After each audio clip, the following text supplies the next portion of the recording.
Hi guys, today I'm going to show you an app that you should definitely download if you're here in Korea. I would say that this app is one of the top 3 most useful apps that I've used.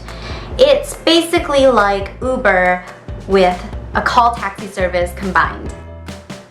So first thing you want to do is of course download the app. You can find this in the App Store if you have an iPhone. Type in Kakao Taxi. So it should be the first search results which says Kakao Taxi by Kakao Corp. I'm going to just open it. So this is the page that you should see. So at the very top you'll see these 2 tabs. The first one is 일반, which means normal, and the second one is black. I've never used this, but they say it's just a luxury taxi. Now, if you are economy class like me, you want to just leave it at the default, which is 일반. So what you want to do is just click on the 출발, and you can type in where you are. And then underneath the 출발, it will say 도착, and then you can click that area.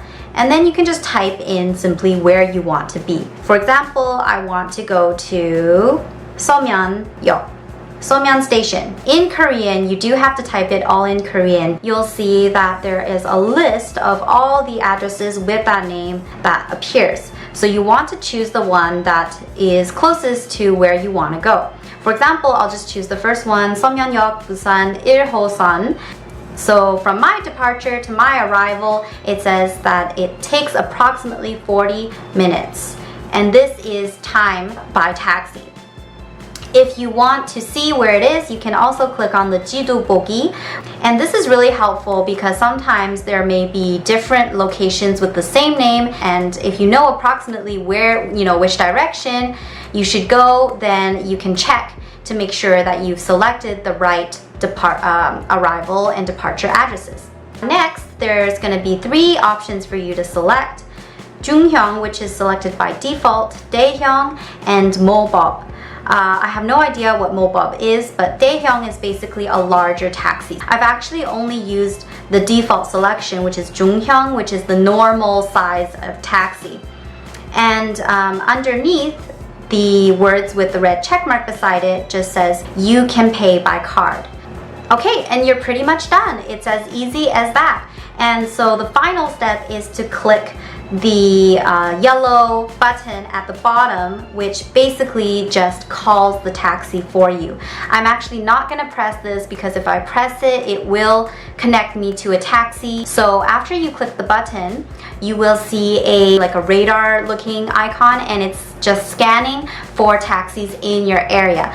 Like Uber, this app will show you real time where the taxi is in relation to you. You will see yourself as a dot and the taxi as another dot that will be moving towards you. And so once the taxi actually gets about 1 minute near you, the app will send you some ringtone notifying you that the taxi is soon to arrive. The taxi driver actually may ask you to get off if you've gotten on the wrong one because someone else has called it.